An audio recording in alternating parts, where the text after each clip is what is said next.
दोस्तों नमस्कार। दोस्तों आज तो हम आपको लुटियंस की दिल्ली के सफर पर लिए चलते हैं, क्योंकि एक ऐसा सफर है जिसमें रायसीना हिल्स है, राष्ट्रपति भवन है, नॉर्थ ब्लॉक है, साउथ ब्लॉक है, पार्लियामेंट हाउस है, प्रधानमंत्री कार्यालय भी मौजूद है। देश के भीतर की जो भी फाइनेंशियल पॉलिसी होती है वो यही तय होती है, सब कुछ तो यही है। इसीलिए लुटियंस की दिल्ली के बारे में कहा जाता है। दरअसल इस देश में कहीं पर लोकतंत्र है तो वह लुटियंस की दिल्ली में है, और इस देश के भीतर में वह कौन सी जगह है जहां से लोकतंत्र को दफन भी किया जा सकता है, तो वह लुटियंस की दिल्ली ही है। और जिस वक्त लुटियंस की दिल्ली के आर्किटेक्चर को तैयार किया जा रहा था, और खासतौर से दो लोग, जो एक सर एडविन लुटियंस थे और दूसरे सर हर्बर्ट बेकर हुआ करते थे, इन दोनों ने जब आर्किटेक्चर तैयार किया तो यह पूरा इलाका घने वृक्षों से पटा पड़ा था। बड़ा शानदार था यह रायसीना हिल्स का इलाका। चिड़ियों का चहचहाना सुबह सूरज के उगते वक्त या फिर शाम के समय में या गोधूली बेला में यहां पर चिड़ियां खूब चहचहाती थी, और इन चिड़ियों के चहचहाने के बीच ही इन लाल दीवारों के भीतर जो भी इस देश के भाग्य विधाता होंगे, कम से कम उनकी आवाज सुन सके। यकीन जानिए, बाहर से चाहे लाल दीवार कितनी भी मजबूत दिखाई देती हो, लेकिन लुटियंस के आर्किटेक्चर ने एक ऐसी स्थिति क्रिएट की जिसमें आप बाहर से जुड़े रह सके, पक्षियों की आवाज को सुन सके। और आज सुबह सुबह जब संसद भवन के भीतर ही सस्पेंड किए गए 8 सांसद सुबह जब अंगड़ाई ले रहे थे, उठ रहे थे, तो उस वक्त का एक वीडियो उन्हीं सांसदों में से एक ने जारी किया। चिड़ियों का चहचहाना खूब सुनाई दे रहा था। सुबह सुबह का वक्त था, शानदार वक्त, और घास पर ये 8 सांसद सो रहे थे, जिन्होंने कल रात पूरी गुजार दी किसानों के हक के बिल को लेकर, जिसमें इनका कहना था कि दरअसल इस बिल को धोखे से पार्लियामेंट के भीतर पास किया गया है और वो अपनी पूरी लड़ाई किसानों के लिए लड़ रहे हैं। किसानों के लिए लड़ रहे हैं, डेमोक्रेसी को बचाने के लिए लड़ रहे हैं, या फिर इस देश के भीतर में आजादी भी छीनी तो नहीं जा रही है, उसको बरकरार रखने की ये लड़ाई है। कोई भी लड़ाई हो, लेकिन लुटियंस की दिल्ली में सफर करने के लिए आज निकल चलिए, क्योंकि ये अपने तरीके का पहला मौका है जब इस देश के भीतर की पार्लियामेंट में विपक्ष नहीं है, और एक के बाद एक जितने दिन पार्लियामेंट के लिए रखे गए हैं उससे ज्यादा बिलों की तादाद है। और बिलों के पास होने का मतलब यह होता है वह कानून के तौर पर देश में अमल किया जाएगा, और उस कानून को नहीं मानने वाला अपराधी होगा। और कानून का पालन करवाने के लिए हमारे पास फोर्स है, हथियारबंद फोर्स है। आप कैसे नहीं करेंगे? हमारे पास अदालतें हैं जो संविधान की व्याख्या करती है। ये तो आप ही के लिए है, हमारे लिए नहीं है। संविधान की व्याख्या हम करते हैं या नहीं करते हैं, इसको सुप्रीम कोर्ट नहीं देखेगा, सुप्रीम कोर्ट जनता को देखेगा। तो इस पार्लियामेंट के भीतर इन 14 तारीख के बाद से अभी तक सोचिए कितने बिल रखे जा चुके होंगे। सिर्फ एक हफ्ता ही तो हुआ है। 14, 15, 16, 17, 18, 19, 20, 21, 8 दिन, इन 8 दिनों में 21 बिल रखे जा चुके हैं। 21 बिलों में से 15 बिलों पर मुहर भी लगा दी है लोकसभा ने, 8 बिलों पर मुहर लगा दी है राज्यसभा में, 8 या 9 बिलों पर। और आने वाले वक्त में मुहर लगती चली जाएगी। विपक्ष हो या ना हो कोई मायने नहीं रखता है। हाथ में तलवार है, सामने गर्दन है, तो काटने में क्या फर्क पड़ता है? कमोवेश इस लोकतंत्र का मतलब शायद हथियारों का होना नहीं, सरों का होना है। ऐसे सर जिनकी गिनती बहुसंख्य तबके में हो जाए। तो आइए आपको लुटियंस के दिल्ली के भीतर का उस सच से अवगत कराना चाहते हैं, जहां पर अब दीवारें लाल हैं और उनके भीतर देश के अलग अलग हिस्सों का रुदन सुनाई नहीं देता है, दर्द सुनाई नहीं देता है, उनके मुश्किल हालातों से कोई परिचित नहीं है। और शायद इसीलिए एक वक्त देश के राष्ट्रकवि रामधारी सिंह दिनकर जब पार्लियामेंट में आए थे, नॉमिनेट होके आए थे, राज्यसभा में पहुंचे थे, तो उन्होंने एक कविता लिखी थी, रेशमी नगर, भारत का रेशमी नगर। यह रेशमी नगर लुटियंस की दिल्ली थी, पार्लियामेंट था, रायसीना हिल्स थी, नॉर्थ साउथ ब्लॉक में बनती हुई पॉलिसीज थी। इनके भीतर कितना अंधेरा है, और शायद बाहर का कुछ भी जब सुनाई ना देता हो, तो आज आप क्या सुनना चाहेंगे? प्रधानमंत्री ने, देश के प्रधान सेवक ने आज आईआईटी के छात्रों से बातचीत की। इस देश के भीतर में आईआईटी शायद हायर एजुकेशन का सबसे ऊपरी रूप है। आईआईटी से बात कर रहे थे, संवाद हो रहा था, अच्छा लग रहा था। लेकिन क्या आप जानते हैं, इस देश के भीतर में पीएम केयर्स के नाम पर जो पैसा लिया गया, वह सरकार ने अपने द्वारा चलाई गई संस्थानों से ही लिया, और सरकार जो टैक्स पेयर का पैसा इस देश के अलग अलग इंस्टीट्यूशन से देती है, उनसे भी पीएम केयर्स में पैसा डलवा लिया, और उसमें आईआईटीज भी है, उसमें आईआईएम भी है। यानी इस देश में एजुकेशन का बजट दुनिया की दृष्टि से जब सबसे कम हो, और मनमोहन सिंह सरकार ने अपने तौर पर सबसे कम बजट दिया था, लेकिन यह किसे पता था कि मनमोहन सिंह का रिकॉर्ड भी नरेंद्र मोदी तोड़ देंगे। उन्होंने भी एजुकेशन पर बजट लगातार कम करते चले गए। बात आज सब पे होगी, क्योंकि इस बात को समझना चाहिए कि बार बार इस सवाल के साथ लोग आते हैं कि रास्ता क्या है।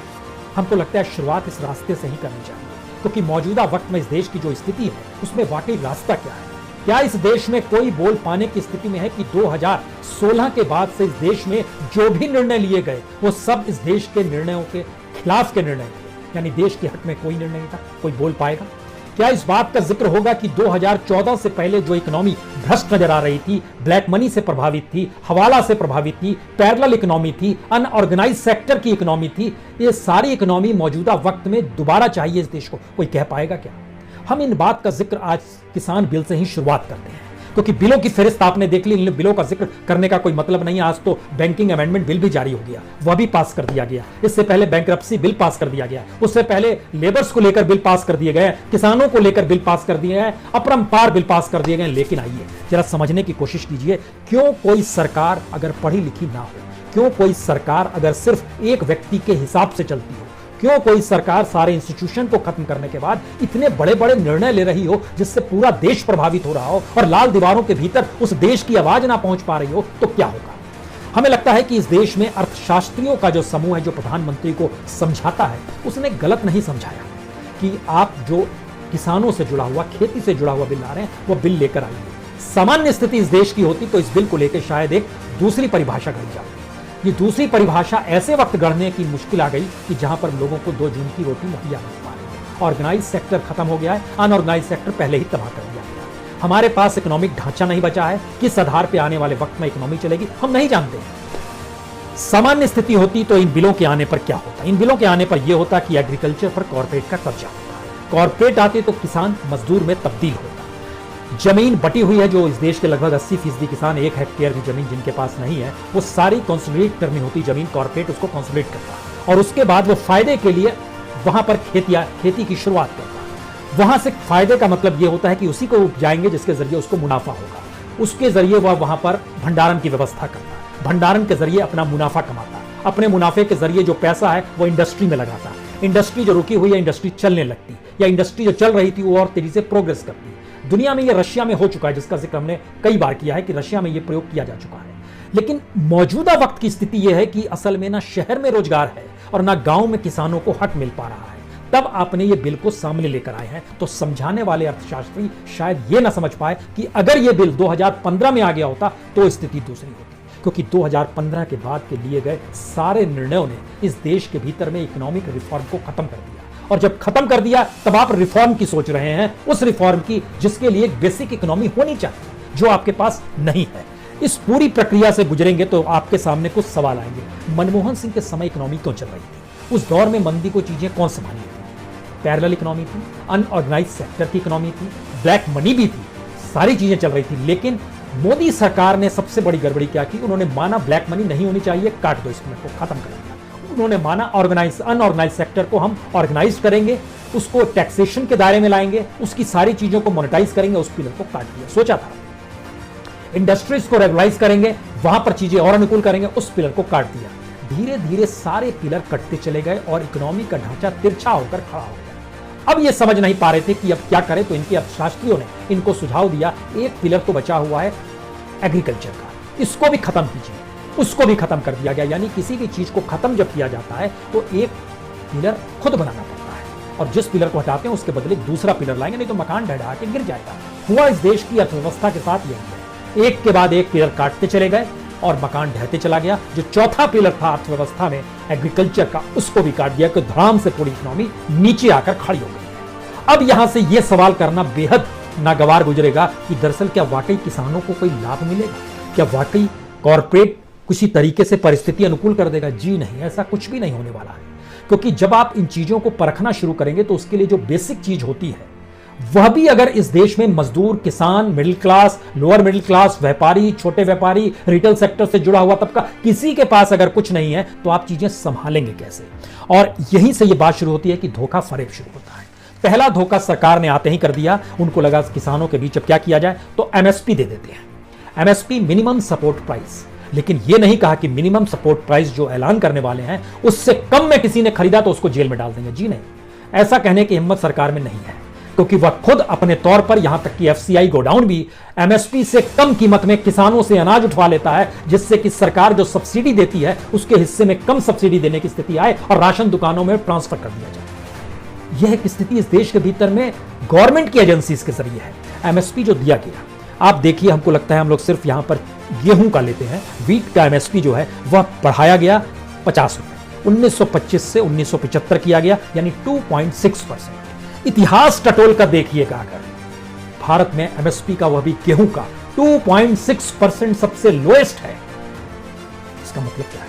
इसका मतलब था हमसे प्रचार करने के लिए, इसका मतलब था हमसे लुभाने के लिए।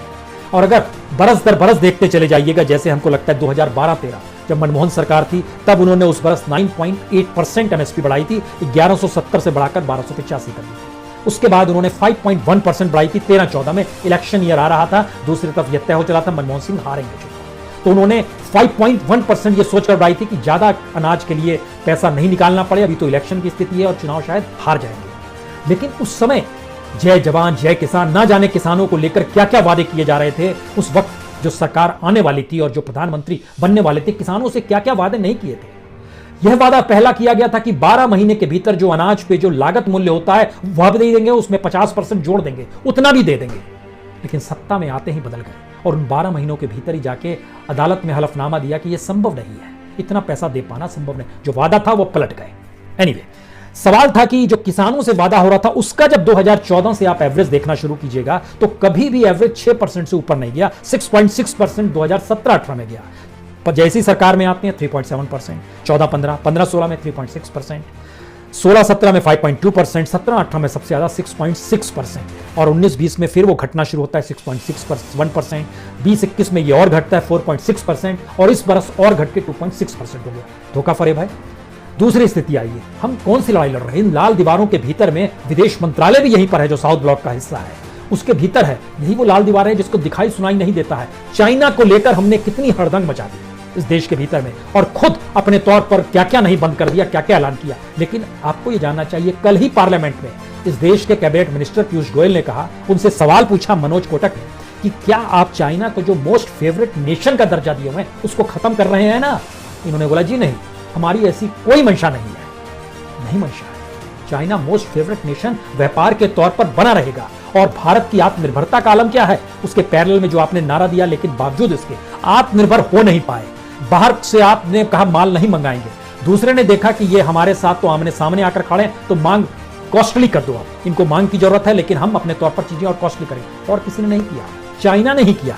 चाइना ने जो दवाई बनाने के लिए जो शुरुआती या बेसिक मटेरियल चाहिए होता है, जिसको हम लोग KSM कहते हैं, की स्टार्टिंग मटेरियल्स, या फिर हम लोग कहते हैं एक्टिव फार्मास्यूटिकल्स इंग्रेडिएंट्स जो होते हैं, जो API होते हैं, उसकी कीमतें कमोवेश 10 to 20% बढ़ गई इसी दौर में। और वो माल इसलिए चाहिए क्योंकि भारत के भीतर जो दवाइयां बनती हैं, खासतौर से जो पेंसिलिन G है, वो $9.5 में आ रही थी, वो $11 में उसने तुरंत कर दिया। इसी तरीके से अलग अलग दवाइयों के नाम है जिसको बढ़ा दिया गया, और वो तकरीबन 30% तक बढ़ा, लेकिन एवरेज निकालिएगा तो 10 से 20% बढ़ गया। लेकिन मोस्ट फेवरेट नेशन चाइना बना रहेगा। हम इन बातों का जब जिक्र कर रहे हैं तो हमको लगता है कि सवाल धोखा फरेब का नहीं है, सवाल है कि आप किस रूप में सरकार को चलाना चाहते हैं, नहीं चलाना जानते हैं। क्योंकि इसी दौर में इस देश के भीतर में जो ministry of statistics and programme implementation के मातहत जो प्रोग्राम चल रहे हैं, तकरीबन 1683 प्रोजेक्ट चल रहे हैं। आपको जानकर हैरत होगी कि इन प्रोजेक्ट्स को लगातार विलंब लेट हो गया है, और ये जो 4, 5, 6 महीने जो इस दौर में स्थिति हुई, आप संभाल नहीं पाए हैं चीजों को। ये जो बिल आ रहे हैं, ये इसीलिए बिल लेकर आते हैं, ये भी आपको बताएंगे। क्योंकि इस दौर में फंड की तंगी, लैंड एक्विजिशन मुश्किल, लैंड एक्विजिशन नहीं कर सकते, आपको मुआवजा देना पड़ेगा, मुआवजा देने के लिए पैसा नहीं है। स्लो जो सिविल वर्क होता है उसमें आपको मजदूर नहीं मिल पा रहे हैं, मैंने लेबर की शॉर्टेज हो गई है। ये सारी चीजें होते होते स्थिति ये आ गई है कि तकरीबन 505 प्रोजेक्ट ऐसे हैं जिसमें 12 महीने से लेकर 60 महीने तक, यानी 1 साल से लेकर 5 साल तक का विलंब हो गया। इससे जो तत्काल जो आकलन किया गया, उससे सरकार पर बहुत 4 लाख करोड़ का ज्यादा पड़ गया। प्रोजेक्ट आपने बनाया, वक्त पे आपको बनाना है, आपने बताया, लेकिन उसके लिए जो बजट भी निर्धारित किया वह भी आपने किया। और आज जब हम आपसे बात कर रहे हैं, 102 प्रोजेक्ट ऐसे हैं जिनमें 12 महीने की देरी हो गई है, 118 प्रोजेक्ट ऐसे हैं जिसमें 13 से 24 महीने की देरी, 157 प्रोजेक्ट ऐसे हैं जिसमें 25 से 60 महीने की देरी, 110 प्रोजेक्ट ऐसे हैं कि वो 60 महीने से भी ज्यादा लेंगे, यानी 2025 के बाद भी वह शुरू नहीं हो पाएंगे। अब सवाल यहां पर है कि क्या वो पैसा दिया गया या नहीं दिया गया, या सरकार के पास पैसा भी नहीं था। 20,58,193 करोड़ यह सारे प्रोजेक्ट्स की कीमत है, जो आज की तारीख में बढ़कर 24,87,361 करोड़ गई, यानी लगभग 4 करोड़ से ज्यादा बढ़ गई। जो पैसा दिया जा चुका था, जो एक्सपेंडिचर था, सभी तरह का जो व्यय था, वो लगभग 46% दिया जा चुका था, यानी 11,51,222 करोड़ रुपए यह एक्सपेंडिचर दिया जा चुका था, जो 46% है टोटल का। अब सवाल यह है कि यह पैसा अटक गया, प्रोजेक्ट्स आगे नहीं बढ़ पा रहे हैं। क्या अंतर है इससे पहले जो आप आरोप लगाते थे कि दूसरी सरकार प्रोजेक्ट्स को नहीं ढीला कर पा रही है? इसमें बात और आगे बढ़ाइए कि जो बिल्स लाए जा रहे हैं वह अपने लिए ढाल के तौर पर सरकार ला रही है, ठीक उसी तरीके से जैसे पीएम केयर लाया गया। हमको लगा आज प्रधानमंत्री जब आईआईटी गुवाहाटी से बातचीत कर रहे थे तो उनके जहन में यह सवाल जरूर रहा होगा कि उन्होंने लगातार बजट कम किया है एजुकेशन का, क्योंकि एजुकेशन के तौर पर जीडीपी का कितना हिस्सा सरकार देती है, अगर उससे एनालिसिस कीजिएगा, जिसमें स्टेट का हिस्सा भी सेंटर का हिस्सा भी, दोनों हिस्सा जोड़ लीजिए, आईआईटी का हिस्से पर भी हम आएंगे। मनमोहन सिंह के समय में यह अगर आप 9-10 से शुरू करते हैं तो ध्यान दीजिएगा 3% से ऊपर रहा है। 3.1%, 3.2%, 3.17%, 3.36%, 3.1%, ये 2009 से 2014 के। 2014 के बाद हमारा बजट 2.8%, 2.86%, 2.85%, 2.88%, 2.9 यानी 3% से नीचे आ गया और कम आ गया। जो सेंटर का बजट था हायर एजुकेशन को लेकर वो एवरेज मनमोहन सिंह के समय में जीडीपी के हिसाब से 0.7% था, मोदी सरकार के दौर में 0.5% पर आ गया। अब आइए यहीं से सवाल निकलता है कि इन बातों का जिक्र सरकार को पैसा देने के लिए नहीं है। जो देश में आईआईटी चल रहे हैं, आईआईएम चल रहे हैं, एनआईटी चल रहे हैं, सेंट्रल यूनिवर्सिटी, पैसा देने के लिए सरकार के पास नहीं है और यूनिवर्सिटीज लगातार मांग करती रहती है यूजीसी से भी। यूजीसी भी कहती है हमारे पास पैसा उतना बजट का नहीं है जिससे हम आपको पैसा दे सके। लेकिन स्थिति देखिए, पीएम केयर में इन्होंने भी पैसा डाल दिया। वहां पर जो भी लीड कर रहा होगा, ब्यूरोक्रेट्स होगा, वीसी होगा, जो भी होगा, जिस भी मानिए जो हायर पोस्ट पे होगा, सब ने मिलकर सरकार को पैसा दे दिया और सिर्फ एजुकेशन सेक्टर से, जिसके लिए सरकार के पास बजट नहीं होता है, उसने 21,84,00,000 रुपए पीएम केयर्स में डाल दिए। हमको लगता है थोड़ा और सिलसिला इसको आगे बढ़ाइए। इस देश के भीतर में लगभग 20 आईआईटी जो है उसने 5,47,00,000 रुपए दिए और जिस आईआईटी गुवाहाटी से सरकार बातचीत आज प्रधान सेवक बात कर रहे थे उसने अपने तौर पर पीएम केयर्स में 36,40,000 रुपए डाले, जबकि वह अपने यहां रोना बजट का रो रहा है। उसके यहां से 3 लेटर जा चुके हैं सरकार के पास कि हमारा बजट हमको बढ़ाइए। नहीं बजट बढ़ रहा है, लेकिन पीएम केयर्स में पैसा डाला। इस देश में जो इंडियन इंस्टीट्यूट ऑफ मैनेजमेंट जो 10 आईआईएम के जरिए 60,06,000 रुपए दिए गए।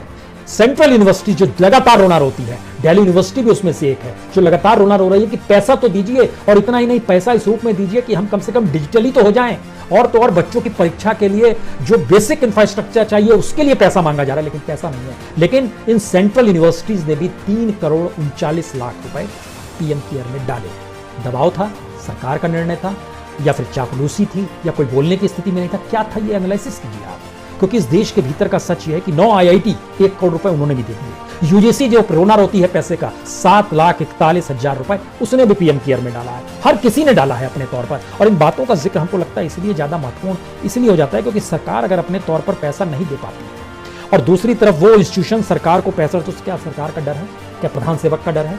कौन सा डर है जिसमें यहाँ के कोई वीसी नहीं बोल पाता है, कोई यूजीसी का चेयरमैन नहीं बोल पाता है? तब यहीं से बात निकलती है, क्या ऐसी जगहों पर नियुक्तियां भी पीएमओ के जरिए तो नहीं होती होगी, या फिर ऊपर से चीजें पॉलिटिकल रूप में तय तो नहीं होती होंगी? यह सिलसिला देश में चला आया है, ऐसा नहीं है कि यह फर्स्ट टाइम हो रहा है, पहले भी होता था। और ये होते होते यह स्थिति आ गई है कि अब ये डर के मारे पैसा भी पीएम केयर में डालने की स्थिति में आ गए। लेकिन हमको लगता है अब यहां पर देखने की चीज है कि ये जो बजट निर्धारित कर रहे हैं कि इतना बजट हमने आपको दिया है, उसमें जैसे IIIT है यानी Indian institute of information technology 428 crore रुपए से घटकर आज की तारीख में 393 करोड़ का बजट आ गया।